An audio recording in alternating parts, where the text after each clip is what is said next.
ایک track record ہے ان کا اور ان کی فیملی کا Imran Khan P T I اور پی ٹی آئی کے بارے میں، اور ہم فیل کرتے ہیں کہ اگر اس ٹریک ریکارڈ کو اگر آپ آبجیکٹیولی دیکھیں، سمجھیں اور اینالائز کریں تو شاید ان کیسز میں ایک جج کے طور کے اوپر بیٹھنا جس میں پی ٹی آئی یا عمران خان کے بارے میں وہ کیسز ہوں، وہ بنتا نہیں ہے۔ ایک سپریم کورٹ کا 5 ممبر بینچ تھا جس نے ایک ججمنٹ پاس کی ہوئی ہے، مجھے یاد نہیں کب تھی، چیف جسٹس گلزار صاحب نے، انہوں نے کہا تھا کہ قاضی فائز عیسیٰ صاحب کسی ایسے کیس میں بینچ میں شریک نہیں ہوں گے، اس کا فرد نہیں بنیں گے، ممبر نہیں بنیں گے جو عمران خان صاحب کے بارے میں ہو۔ ہم یہ آپ کو واؤچنگ ڈاکیومنٹ سارے پرووائڈ کر سکتے ہیں، مانگ لیجئے گا، رضوان صاحب یا سبقت صاحب آپ کو پرووائڈ کر دیں گے۔ سے سپریم کورٹ کے 5 ممبر بینچ کی ججمنٹ موجود ہے کہ قاضی فائز عیسیٰ صاحب عمران خان کے بارے میں کسی کیس میں ایک ممبر کے طور کے اوپر بینچ کا حصہ نہیں بن سکتے۔ یہ وہ جج ہیں جنہوں نے پاکستان تحریک انصاف کا بیٹ کا سمبل جو ہے وہ لیا تھا، اور بیٹ کے سمبل کی ریویو پٹیشن تو ہم نے بہت دیر سے دی ہوئی ہے، اس کو لگانے کی بجائے برٹش ہائی کمشنر کو ایک لیٹر لکھا تھا، اوپن لیٹر لکھا تھا، جس میں انہوں نے بتایا تھا کہ جی بیٹ کا سمبل پی ٹی آئی سے ہم نے صحیح لیا ہے، اور اس کی جسٹیفیکیشن انہوں نے پیش کی تھی، اور انہوں نے یہ بھی ڈینائی کیا تھا کہ پی ٹی آئی سے ہم نے کوئی سپیس جو ہے وہ لی ہے، بلکہ یہ کہا تھا کہ ہم نے ان کو بھی باقی پولیٹیکل پارٹیز کی طرح آزادی دی گئی ہے۔ سو یہ تمام وہ چیزیں جو کہ ان کا باعث شو کرتی ہیں، یہ چیف برٹش ہائی کمشنر کو لیٹر لکھنا جو ہے وہ بھی ریکارڈ کے اوپر موجود ہے، ہمارے پاس بھی اس کی کاپی ہے، وہ بھی آپ کو دی جا سکتی ہے۔ قاضی فائز عیسیٰ کی کورٹ کے اندر جتنی بھی کیسز میں یہ بیٹھے ہوتے ہیں اس میں بسا اوقات انہوں نے 9 مئی کو ریفر کیا ہے، اور جب بھی یہ 9 مئی کو ریفر کرتے ہیں تو یہ اس طریقے سے کرتے ہیں جیسے کہ یہ پی ٹی آئی نے 9 مئی کرنے کی ذمہ دار ہے۔ تو یہ بھی ان کا ایک انہیرنٹ باعث جو ہے وہ ہمیشہ کرٹیسائز کرتے ہیں پی ٹی آئی کو 9 مئی کی ریفرنس سے، جبکہ ہماری کنٹینشن یہ ہے کہ 9 مئی کے جو پرپیٹریٹرز ہیں ان کا اس وقت تک تعین نہیں ہو سکتا جب تک کہ وہاں ایک انڈیپینڈنٹ جوڈیشل کمیشن کانسٹیٹیوٹ نہ ہو اور وہ تمام شواہد دے کے اس کے بعد فیصلہ کرے کہ کیوں ہوا، کیسے ہوا، پھر اس کے بعد جو اس کے مجرمین ہیں ان کو ان کے گناہ کے مطابق یا ان کی جرم کے مطابق قرار واقعی سزا دی جائے۔ تو یہ بھی ان سے بھی ان کا ایک جو باعث ہے وہ ظاہر ہوتا ہے۔ اس کے علاوہ 184(3) کے تحت جتنے بھی کیسز جو ہیں سنے گئے ہیں وہ تمام کو لائیو سٹریم کیا جاتا ہے، لیکن جب خان صاحب کی باری آتی ہے تو وہ لائیو سٹریم نہیں کیا جاتا۔ یہ ایک پیٹنٹ باعث ہے جو کہ ظاہر کرتا ہے کہ خان صاحب کے بارے میں جب خان صاحب کے کیس کو کیوں نہیں لائیو سٹریم کیا جائے جیسے کہ باقی تمام کیسز جو ہیں۔ اگر قانون سب کے لیے برابر ہے، اگر سپریم کورٹ جو ہے جب ججمنٹ ڈسپینس کرتی ہے تو سب کے لیے ایک ہی قانون کے مطابق کرتی ہے، تو پھر وہ خان صاحب کے بارے میں جب ان کی بات آتی ہے تو کیوں وہ قانون بدل دیا جاتا ہے، کیوں ان کا باعث جو ہے وہ سامنے آ جاتا ہے۔ تو ہم یہ بھی یہ اس چیز کا ایک ثبوت ہے کہ خان صاحب یا ان کے بارے میں کیسز جو ہیں اس کے بارے میں ان کا ایک انہیرنٹ باعث ہے۔ اس کے علاوہ جو قاضی فائز عیسیٰ صاحب کی بیگم صاحبہ ہے ان کی بہت ساری سٹیٹمنٹس ہیں ہمارے پاس۔ ایک سٹیٹمنٹ ان کی یہ تھی جب انہوں نے کہا تھا کہ عمران خان نے جو منی ٹریل دی ہے اس کے بارے میں مجھے شدید تحفظات ہیں، یہ منی ٹریل نہیں ٹھیک۔ کورٹ ججمنٹ دیتی ہے کہ وہ صادق اور امین ہیں، اور بیگم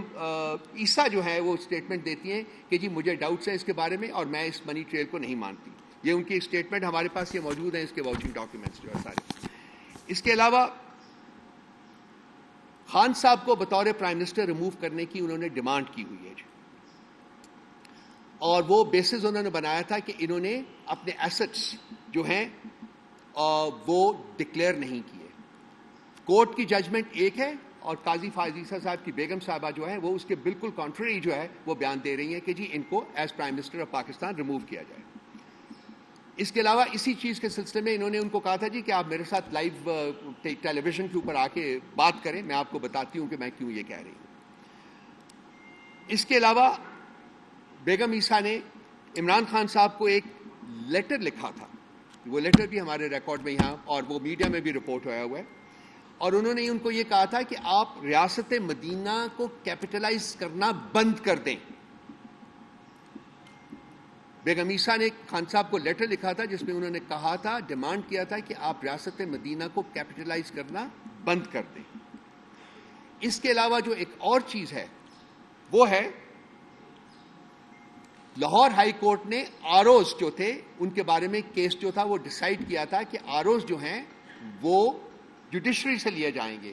اور سپریم کورٹ نے انڈر قاضی فائز عیسیٰ انٹروین کر کے وہ جو فیصلہ تھا اس کو نل اینڈ وائڈ کر دیا تھا، اور انہوں نے ایگزیکٹو سے آروز جو ہیں وہ اپوائنٹ کرنے کا آرڈر دیا تھا، جو کہ جو فراڈ ہوا ہے الیکشنز میں اس فراڈ کے میجر کنسٹیٹوئنٹس میں سے ایک کانسٹیٹوئنٹ ثابت ہوا ہے، ایگزیکٹو سے آروز کا لینا ہے۔ اور آخر میں جو پوائنٹ ہے وہ ہے کہ قاضی فائز عیسیٰ صاحب کے خلاف جو ریفرنس کیا تھا وہ پاکستان تحریک انصاف کی حکومت کے دوران ہوا تھا۔ سو ان تمام شواہد کی بنیاد کی بیسس کے اوپر ہم قاضی فائز عیسیٰ صاحب سے نہایت احترام کے ساتھ ڈیمانڈ کرتے ہیں کہ وہ اپنے آپ کو پی ٹی آئی اور عمران خان کے کیسز سے ریکوز کریں۔ آپ کے پاس سپریم کورٹ اس وقت فل اسٹرینتھ کے اوپر ہے، باقی جج صاحبان موجود ہیں، ان کو آپ انویسٹیگیٹ کرنے دیں، ان کو آپ کیسز سننے دیں اور ان کو فیصلے صادر کرنے دیں۔ یہ ہماری بہت اسٹرانگ ڈیمانڈ ہے، اور اگر یہ ڈیمانڈ پوری نہیں ہوتی تو پھر ہم اس نتیجے کے اوپر پہنچیں گے کہ قاضی فائز عیسیٰ صاحب اپنا جو باعث ہے اس کو ایکسرسائز کرنا چاہتے ہیں by insisting on remaining part of the benches جو کہ پی ٹی آئی یا عمران خان صاحب کے کیسز جو ہے وہ سن رہے ہیں۔ تو ایک کریڈیبل جج کی حیثیت سے ہم ایکسپیکٹ کرتے ہیں کہ قاضی صاحب فوری طور کے اوپر اپنے آپ کو پی ٹی آئی اور عمران خان صاحب کے کیسز سے علیحدہ کر لیں گے۔ اس کے علاوہ دو تین اور پوائنٹس ہیں، پھر میں بریگیڈیئر صاحب سے ریکویسٹ کروں گا کہ وہ نیب کے بارے میں جو انہوں نے ان کی سبمیشنز ہیں وہ شروع کریں۔ لوگوں کی ابڈکشنز جو ہیں وہ جاری ہیں۔ کل آپ نے دیکھا کہ ہمارے پروٹیسٹ کے موقع کے اوپر تمام پنجاب میں سیکشن 144 نافذ کر دیا گیا۔ اب یہ سیکشن 144 پورے صوبے میں نافذ کرنے کا مطلب یہ ہے کہ وہاں کی حکومت نے اپنی نااہلی اور ناکامی جو ہے اس کی کنفیشن کی ہے، مانے ہیں، اور کہا ہے کہ چونکہ ہم سے کنٹرول نہیں ہوتا، یہ پی ٹی آئی والے جو ہیں یہ باہر نکل آتے ہیں اور یہ پیسفل پروٹیسٹ کرتے ہیں اور ان کو ہم نے پیسفل پروٹیسٹ نہیں کرنے دینا، اس لیے ہم سیکشن 144 نافذ کر رہے ہیں۔ اور اس کے تحت 3 ایم پی او کے تحت بھی مجھے بتایا گیا، میں اوپر آ رہا تھا تو کچھ مقدمے جو ہیں 3 ایم پی او کے تحت بھی مقدمے جو ہیں وہ 10 مقدمے جو ہیں وہ انہوں نے انسٹیٹیوٹ کرنے کے احکامات صادر ہو چکے ہیں اور وہ ایف آئی آرز ہو چکی ہوئی ہیں سارا کچھ۔ تو یہ ہے ایک جمہوری ملک میں جہاں کہ انڈرسٹینڈبلی جمہوریت ہے، وہاں آپ ایک پولیٹیکل پارٹی کو پرامن احتجاج کرنے سے بھی روکنے کے لیے تمام صوبے میں سیکشن 144 جو ہے اس کا نفاذ کر دیتے ہیں۔ سی سی ٹی وی فوٹیجز جو ہیں اس کے غائب ہونے کا، ابھی عدت کیس میں عدالت نے کہا ہے جی کہ سی سی ٹی وی فوٹیج جو ہے وہ پیش کی جائے، اور عدالت کو بتایا گیا ہے کہ جی سی سی ٹی وی فوٹیج نہیں مل رہی کیونکہ کیمرہ خراب تھا۔ یہ سیف سٹی ہے اسلام آباد، یہاں کروڑا روپیہ جو ہے وہ انویسٹ ہوا ہے اس کو سیف سٹی بنانے کے لیے، اور سی سی ٹی وی کیمراز جو ہیں وہ اس کا ایک انہیرنٹ کنسٹیٹوئنٹ ہوتا ہے جس کی بیسس کے اوپر یہ شہر کو سیف سٹی ڈکلیئر کیا جاتا ہے۔ اب مجھے بتایا جائے کہ کیوں سی سی ٹی وی فوٹیجز نہیں پیش کی جا رہی، اس میں کیا خوف ہے حکومتی کارندوں کو کہ عدالت کے باہر، ہائی کورٹ کے باہر بھی ان کا کیمرہ جو ہے وہ کہتے ہیں اکارڈنگ ٹو دا اسٹیٹمنٹ کہ وہ کام نہیں کر رہا تھا، تو ہم نے وہ فوٹیج ہے وہ ہم آپ کو نہیں پیش کر سکتے کیونکہ وہ کیمرہ جو ہے اس نے ریکارڈ ہی نہیں کیا اس کو۔ اس کے پیچھے ایک سینسٹر پلان ہے، وہ یہ ہے 9 مئی ہے اور اس سے پہلے بھی ہیں، کہیں بھی جہاں بھی یہ الیج کرتے ہیں کہ پی ٹی آئی والوں نے اٹیک کیا ہے یا ڈیمیج کیا ہے پبلک پراپرٹی کو، کسی ایک جگہ کی سی سی ٹی وی فوٹیج یہ پیش نہیں کر سکے۔ وجہ صرف ایک ہے کہ جو مجرمین ہیں ان کے اوپر پردہ ڈالنا جو ہے وہ مقصود ہے، اور جو بے گناہ ہیں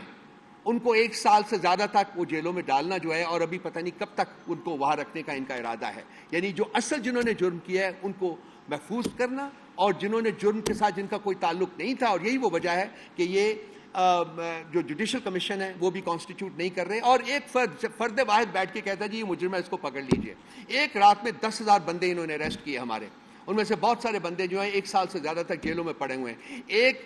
مقدمے میں ان کی بیل ہوتی ہے، وہ عدالت سے باہر نکلتے ہیں، وہاں پھر پکڑ لیا جاتا ہے۔ صنم کو اور عالیہ کو اور جو ہے ہماری ڈاکٹر یاسمین راشد کو درجنوں دفعہ ری اریسٹ کیا جا چکا ہوا ہے. یہ کس جمہوریت, کس آئین اور کس قانون کے تحت ہو رہا ہے؟ ہمارے وہ لوگ جو ہیں, باقی لوگ بیٹھے ہوئے ہیں, محمود الرشید صاحب بیٹھے ہوئے ہیں, اعجاز چودھری صاحب بیٹھے ہوئے ہیں, چیمہ صاحب بیٹھے ہوئے ہیں, محمود الرشید صاحب پہلے میں نے نام لیا ان کا, وہ بیٹھے ہوئے ہیں. کس جرم میں بیٹھے ہوئے ہیں وہ؟ کیوں نہیں وہ جو مقدموں کی جو چلان ہے وہ پیش کیے جاتے؟ کیوں نہیں مقدمات آگے جاتے تاکہ وہ بیل لے سکیں, تاکہ وہ باہر آ سکیں؟ مقصد صرف ایک ہے کہ ہم نے پی ٹی آئی کے بندوں کو چھوڑنا نہیں ہے. گناہ انہوں نے کیا, جرم انہوں نے کیا یا نہیں کیا, ہم نے ان کو چھوڑنا نہیں ہے. جب ریاست میں اس ہولناک قسم کی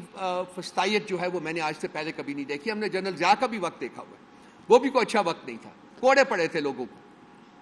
ننگے پنڈوں کے اوپر ان کو مارا جاتا تھا, چلچلاتی دھوپ میں مارا جاتا تھا, جیل کے اندر مارا جاتا تھا, پبلک پلیسز کے اوپر ٹکٹکیاں, کیا کہتے ہیں, ٹکٹکیاں ہی کہتے ہیں نا, وہ لگائی جاتی تھی. ہم نے وہاں بھی اتنی فسطائیت, اتنا ظلم, اتنا جبر اور اتنی بربریت نہیں دیکھی جتنی آج نہتی بچیوں کے اوپر جو ظلم کیا جا رہا ہے. صنم کو ایک 50 ڈگریز ٹیمپریچر میں, 50 ڈگری سینٹی گریڈ ٹیمپریچر میں پرزنرز وین میں بٹھایا جاتا ہے. وہ آگ کا ایک ڈبہ بن جاتا ہے. آپ ٹرائی کر کے دیکھ لیجیے, آپ بیٹھ کے دیکھیں. اس کو صنم کو بٹھایا جاتا ہے, اس کے گھر لے جایا جاتا ہے, اس کو اسی آگ کے ڈبے میں بٹھائے رہتے تھے اور اس کے سامنے اس کا گھر توڑا جاتا ہے, اس کی فیملی کو اسالٹ کیا جاتا ہے. آپ لوگ بیٹھے ہوئے بتائیے کیا وجہ ہے؟ یہ اس طریقے سے عذاب مبتلا کرنا چاہتے ہیں ان بچیوں کے اوپر, ان کو تکلیف دینا چاہتے ہیں. اس سے کس کو وائکیریس پلیشر ہو رہا ہے؟ کون ہے جو کہ خوش ہو رہا ہے اپنے محلوں میں بیٹھ کے؟ اس عورت کا نام ہے مریم نواز. یہ ذاتی اس کی قید میں ہے اور اس کا فیس جو ہے وہ ایسا ہے کہ جی آپ نے ریاست کی قید میں ہے, لیکن یہ اس کی ذاتی قید میں ہے, اس کی پرسنل جو قید ہے اس میں ہے یہ بچیاں. کیونکہ یہ سوشل میڈیا کے خلاف کے اوپر سچ بیان کرتی تھی, اس کے بارے میں سچ لکھتی تھی, تو اس کی سزا یہ بچیاں 2 سال سے کاٹ رہی, 1 سال سے کاٹ رہی. کہیں تو عدالتیں ہماری کھڑی ہو جائیں, کہیں تو انصاف کی خاطر کھڑی ہو جائیں, قانون کی خاطر کھڑی ہو جائیں, آئین کی خاطر کھڑی ہو جائیں. کب تک سوئے رہیں گے جج صاحبان ہمارے؟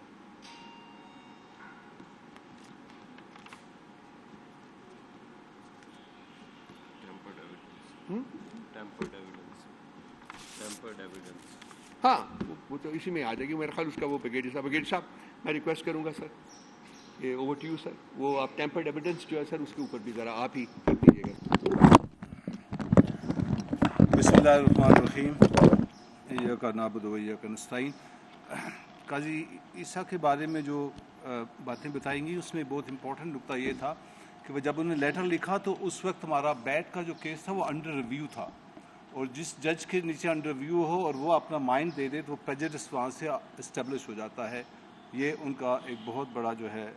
اس کے اندر نظر آتا ہے, جو بغض اور حسد وہ رکھتے ہیں پی ٹی آئی کے اگینسٹ. میں نے آج چند ایک چیزیں جو کور کرنی ہے. ایک تو جو آرڈیننس ایشو کیا انہوں نے نیب کے بارے میں, اور پھر نیب کی جو امینڈمنٹس ہیں اس کے اوپر بات کرنی ہے. 27 مئی 2024 کو ایک آرڈیننس ایشو کیا جاتا ہے, اور اس میں سیکشن 24 جو ہے اس میں کیونکہ ریمانڈ کا مدت 14 دن تھی, اس کو بڑھا کر 40 دن کر دیا جاتا ہے. اس کے کچھ مضمرات ہیں, کچھ انٹرنل ڈائنامکس ہیں. اس کی بات یہ ہے کہ القادر جو ٹرسٹ کا کیس چل رہا ہے اس کے اندر ان کو ایویڈنس نہیں مل رہی. کیوں کہ ایک تو وہ کیس لیگلی 50